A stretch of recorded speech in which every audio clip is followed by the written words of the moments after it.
It was a busy afternoon at New York International Airport. People rushed to their gates, announcements echoed through the terminals, and long lines moved slowly. Among the crowd walked a tall, confident man. He wore a navy blue suit, carried a leather briefcase, and had a calm look on his face.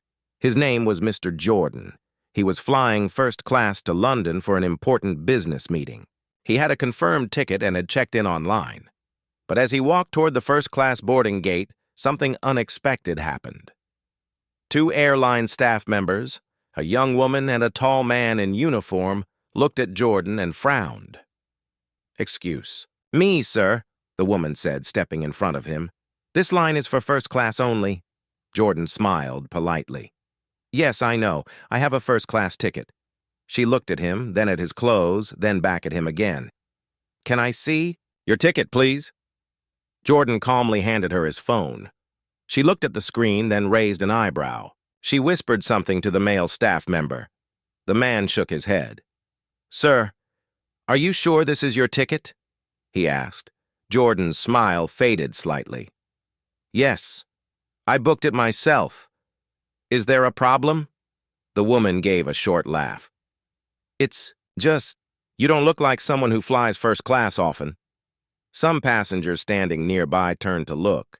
A few started whispering. Jordan stayed calm. "I assure you I do. Please let me board." The staff looked at each other. The male staff member said, "We're going to need to verify this. You can step aside while we check." Jordan moved to the side. People kept staring. One man in a suit looked at him and smirked. A woman covered her child's ears when she passed him. It felt like the entire airport had suddenly become cold. 10 minutes passed. 15. Still no one spoke to him. Finally, Jordan walked back to the desk. "Is everything okay now?" he asked quietly. The woman replied, "Sir, this ticket might be fake. We're still checking." Jordan looked at her for a long moment. Then, he slowly reached into his inside jacket pocket, pulled out a business card, and handed it to her. The woman took it and read, "Mr. D. Jordan, Chief Executive Officer, J-Tech Global Systems." She blinked. "You're a CEO?" Jordan nodded. "But of what?" "Of the company that manages your airline's data security," he replied softly, "including your employee records, including your email system." The woman's mouth dropped open. She looked at her coworker, panic in her eyes. Jordan didn't raise his voice. He didn't insult anyone. He just pulled out his phone and made one short call. He said just a few words. "It's happening again. You know what to do." Then he hung up. The staff stared at him, unsure what to say. Within 2 minutes, the airline desk phone rang. Then another phone, then another. The manager of the terminal rushed out from a side door, looking nervous. Behind him came two senior airline officers. They looked at Jordan. Then they looked at the staff. "Is there a problem with Mr. Jordan?" the manager asked carefully. The woman stuttered. We were just checking his ticket." The manager nodded slowly. "Good, because if you're wrong, it might be the last ticket you ever check." Passengers were still watching. Some had started filming, but Jordan said nothing. He walked slowly back to the gate and stood silently. The male staff member tried to smile. "We can now confirm your ticket, sir. You may board." Jordan didn't move. Instead, he said, "No need. I'll wait here." The woman asked, "Why?" Jordan looked straight at her. "Because now, everyone will see what you did." The crowd fell silent. The cameras kept rolling, and far away, in a tall glass building downtown, the president of the airline looked at his phone and turned pale. Something big was about to happen. And all because they didn't believe a black man could fly first class. Mr. Jordan stood quietly near the gate, his phone still in his hand. People whispered. Some passengers looked confused. Others looked uncomfortable. The staff who had questioned him now stood stiff and silent, their faces pale. Just a few minutes ago, they were laughing at him. Now they didn't even meet his eyes. The phone call he made was short, only one sentence. But that one sentence started something big. It's happening again. You know what to do. He didn't shout. He didn't get angry. But the tone of his voice was powerful, calm, but full of meaning. Inside the airline's headquarters far away, inside a tall building in the city, phones began to ring. The call had reached the desk of Mr. Collins, the airline's regional director. When he picked up the phone and heard the name Mr. Jordan, he stood up immediately. "What did you say?" "Mr. D. Jordan, denied first class." "Where?" His face turned red. He slammed the phone down and rushed to his office computer. He typed fast. Pulled up security footage. Checked the flight logs. He saw everything, the gate number, the names of the staff on duty, the moment they stopped Mr. Jordan, the way they laughed, the way they treated him. "Not again," he muttered. "Not to him." Mr. Collins called the airport manager immediately, back at the airport. The airport manager arrived at the gate with two senior airline officers. Their faces showed stress and urgency. "Where is he?" the manager asked. "There," said a guard, pointing toward Mr. Jordan. The manager walked straight to him. "Mr. Jordan, I am so sorry. This should never have happened." Jordan didn't speak. The manager looked at the staff. "You two, step aside. Now." They moved quickly, nervous and confused. The manager turned back to Jordan. "Please allow us to fix this. Let us take you to the lounge. Your flight is being delayed until you are ready." Jordan still didn't speak. He just looked at his watch, then looked around at the people watching. "No need," he said softly. "I will wait." The silence was heavy. Passengers react a few. Passengers began clapping quietly. One man walked up to Jordan and said, "Sir, I saw what happened. I'm sorry, that was wrong." A woman nearby whispered to her teenage daughter, "Look, that man is more powerful than anyone here, and he didn't even raise his voice." Someone else was recording everything. The video would soon go viral. The staff in trouble. The woman, who had laughed at Jordan, now sat in a small office crying. "We didn't know who he was," she told her supervisor. "He looked, we thought maybe the ticket was fake." Her voice shook, but the supervisor didn't respond kindly. "You judged him because of how he looked," he said. "And now this airline is facing a crisis. The bigger picture, in the next hour, Jordan received 5 phone calls.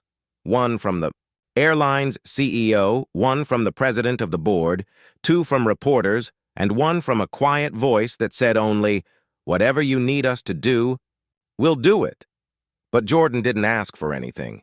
He just said, 'Let the world see what happened. Let them decide.'" The power of one voice, Jordan sat down near the window, away from the gate. He looked out at the runway where planes came and went. He wasn't angry. He wasn't loud. But inside his heart, something was burning. Not for revenge, but for change. He thought of all the young boys and girls who looked like him, who might one day be treated the same way. He thought of how one phone call had opened the eyes of an entire company. This wasn't about money. It wasn't about status. It was about dignity. As Mr. Jordan waited at the airport, his eyes stared quietly at the glass window. Outside, planes were taking off. Inside, people were still whispering about him, but no one really knew who he was. No one knew what he had gone through. No one knew the story behind that calm face. Many years ago, Mr. Jordan was not born rich. He grew up in a small town in the South, in a neighborhood where houses were old and schools didn't have enough books. His mother worked 2 jobs, as a cleaner in the morning and a waitress at night. His father passed away when Jordan was only 8 years old. As a child, Jordan was quiet. He loved reading and dreamed of flying, not flying planes, but flying, high in life. But life wasn't easy. School days, At school, he was often the only black student in advanced classes. Some teachers believed in him, others didn't. One teacher once told him, "People like you don't become CEOs." But Jordan didn't argue. He just studied harder. Every day he came home, ate dinner with his mom, and then stayed up late reading about business, computers, and technology.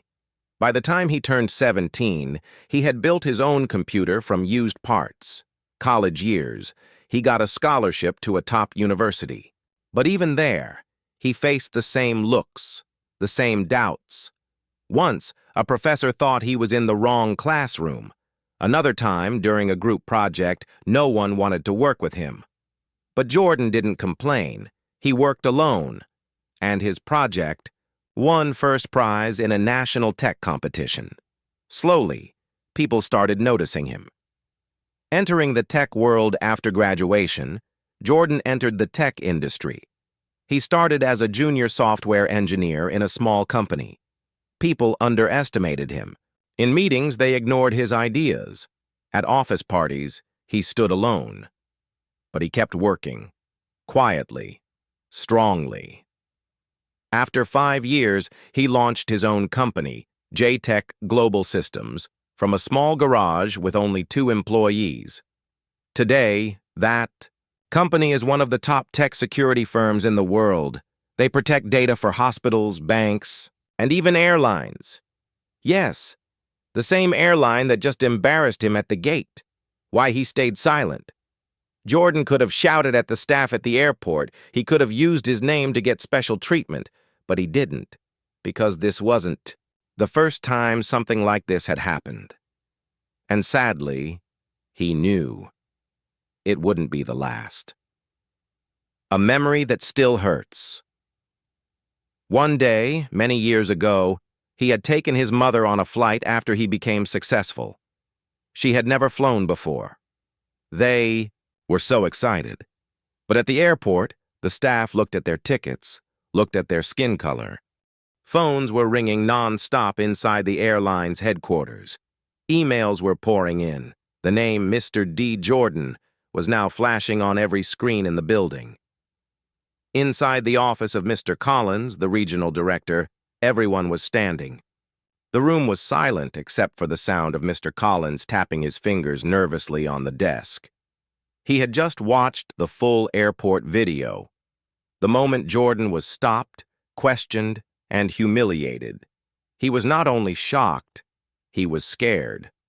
"This man isn't just a passenger," he said to his team. "He's one of our biggest corporate partners. His company protects our data." His assistant whispered, "Sir, the video is now on social media. Over 2 million views in 1 hour.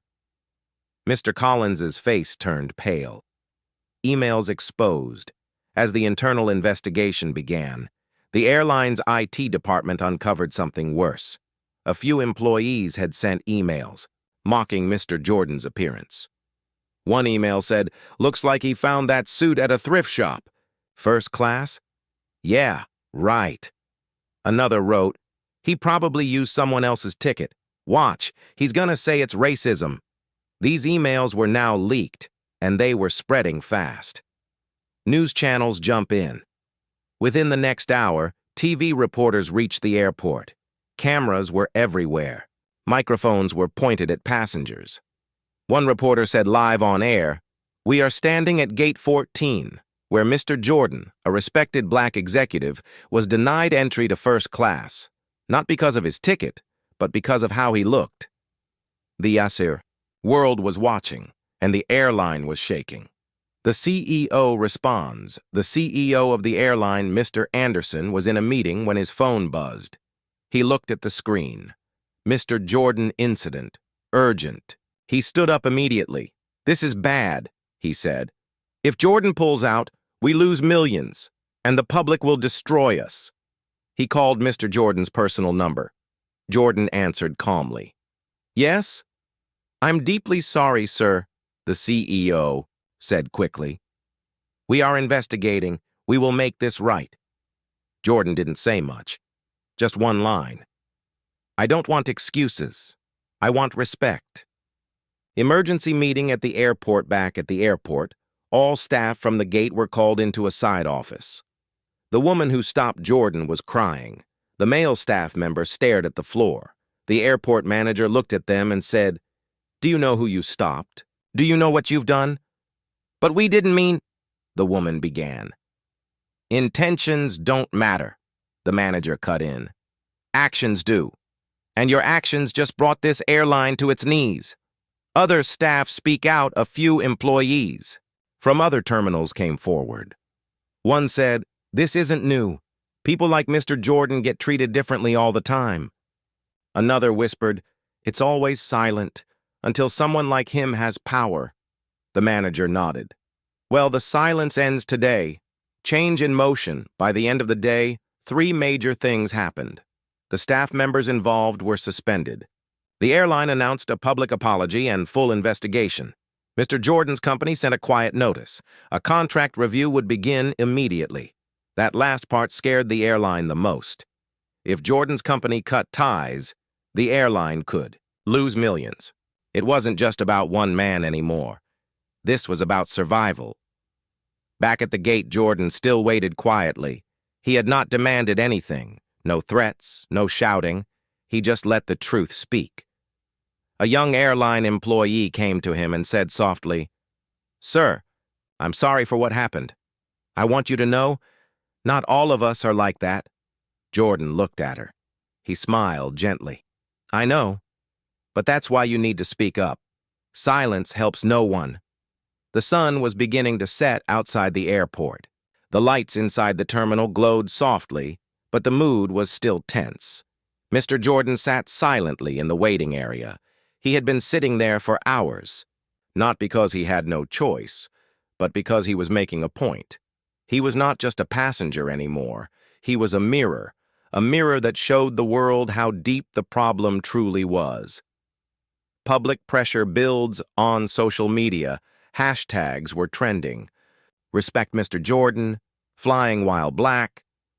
Here's the CEO. Millions of people were watching the video clips. Some were crying, some were angry.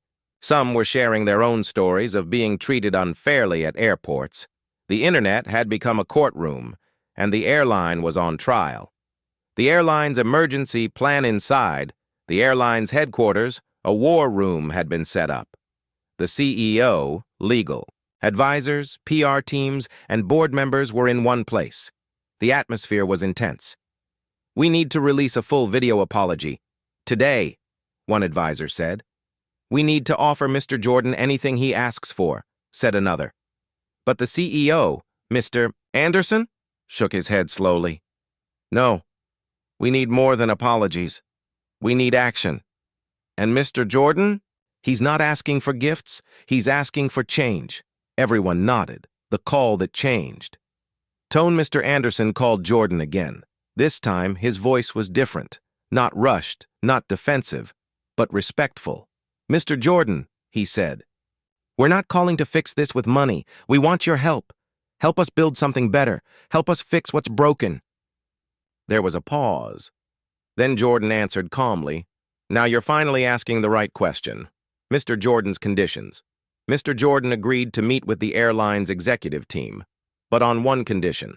"I want a meeting with your employees, not just the top ones, the ones on the ground, the ones at the gates, the ones who see passengers every day." The CEO agreed. 1 week later, a different room. The meeting room was packed with staff, security guards, front desk workers, flight attendants, baggage handlers. Everyone was there. Then Mr. Jordan walked in. No suit, no tie, just a simple sweater and jeans. He stood in front of them and said, "I'm not here to punish anyone. I'm here to tell you a story that looks like mine, but belongs to thousands of people. People who are judged before they speak, who are stopped before they start, who are seen but not respected." The room was quiet. Some employees looked down. Some had tears in their eyes. Jordan continued, "The goal is not to cancel people. The goal is to educate them. The goal is to change the culture, not just the rules." He shared 3 requests. Bias training for all employees, not once, but regularly. a new reporting system where staff and passengers can safely report unfair behavior. More diversity in leadership, so the people making decisions reflect the people they serve. The company says. Yes, within 2 weeks, the airline launched the Jordan Initiative, a company-wide program for justice, inclusion, and fairness in air travel. Mr. Jordan didn't take a fee. He only asked for one thing. Let your future actions speak louder than today's apology. The internet reacts. People were amazed. One Twitter user wrote, "He had the power to destroy them, but he chose to teach them. That's real leadership." Another said, "He didn't just turn the airline upside down. He turned their hearts right side up." Back in the sky a month later, Mr. Jordan took another flight. Same airline, same airport. But this time, when he walked to the first class line, nobody stopped him. In fact, the gate agent smiled and said, "Welcome aboard, Mr. Jordan. We're honored to have you." He smiled back, not because they recognized him, but because they finally respected him. It had been a few weeks since Mr. Jordan's story shocked the world, but the echoes of that day were still being felt, not just at that one airport, not just in that one airline, but everywhere, all over the country, and even in other parts of the world. People were finally speaking up. A flight attendant in Chicago. Sarah, a flight attendant in Chicago, had seen unfair treatment many times, but she never had the courage to say anything. Now, she did. She wrote a post online. "I've seen passengers like Mr. Jordan get stopped, questioned, and humiliated. I stayed quiet because I didn't want to lose my job, but his story gave me strength. Not anymore. I will speak." Her post went viral. Thousands of flight staff began sharing their own experiences, the truth they had kept silent for years. Teenager in Atlanta, a 16-year-old boy named Jamal from Atlanta, shared a video. In it, he said, "When I watched Mr. Jordan stay calm, even when people were laughing at him, I saw myself. I want to be like him, strong, smart, and full of self-respect." That video was shared by Mr. Jordan himself. He added only one line, "The next generation is already rising. Airlines around the world. Take notice, other airlines." Saw what happened and realized this could happen to anyone. Many companies began reviewing their policies. One European airline announced a full diversity audit. A Middle Eastern airline invited passengers to share experiences anonymously. An African airline honored Mr. Jordan by naming a leadership award after him. The world was waking up. Inside Jordan's company, at JTech Global Systems, Mr. Jordan gathered his team. He stood before them and said, "We don't just build security systems. We build trust. And trust starts with how we treat people, not just clients, but each other." He announced new programs inside his own company. Free college scholarships for students from poor communities. Paid internships for young adults of color. Mental health support for staff who faced racial trauma. His team applauded him, not because he was their boss, but because he was leading with Heart TV shows, podcasts, schools. Mr. Jordan was invited to speak everywhere. Talk shows, university panels, tech conferences, even middle schools, but he always said the same thing. Don't make me the hero. Make the change the hero. He refused to become just a celebrity. He wanted the conversation to grow bigger than himself. The staff member who apologized. One day, Jordan received a letter in the mail. It was handwritten. The writing was shaky. It was from the female staff member, who had laughed at him that day at the gate. She wrote, "I judged you without knowing you." Months had passed. The world had moved forward, but something had changed forever.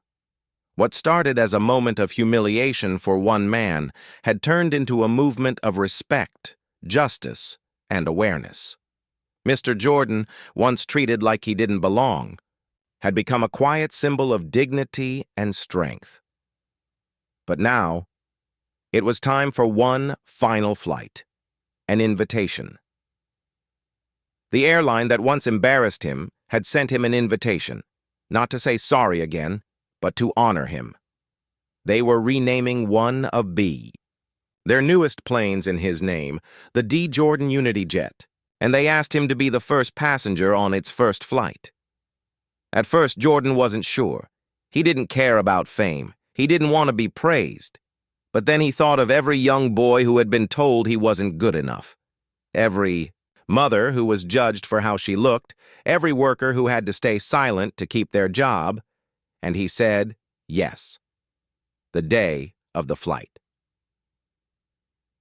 The day had come. The airport was full of cameras, staff, and passengers. But this time, the feeling was different. No whispers, no smirks, only respect. Mr. Jordan arrived in a simple black suit. As he walked toward the gate, people stood up and clapped, but Jordan didn't raise his hands. He just smiled gently and nodded. He was still the same man who once sat quietly with a first-class ticket no one believed was his. Only now, the world knew better. A young girl steps forward before he boarded. A young girl stepped out from the crowd. She was about 10 years old, holding her mother's hand. She looked up at Mr. Jordan and said, "My school showed your story. I want to be strong like you one day." Jordan knelt down and said softly, "You already are. Just don't forget it." Inside the plane, the seats were empty, except one, his, a first-class seat. But this time no one questioned if he belonged there. He sat down, looked out the window, and took a deep breath.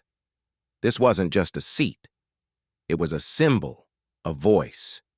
From the intercom just before takeoff, the pilot's voice came on the intercom.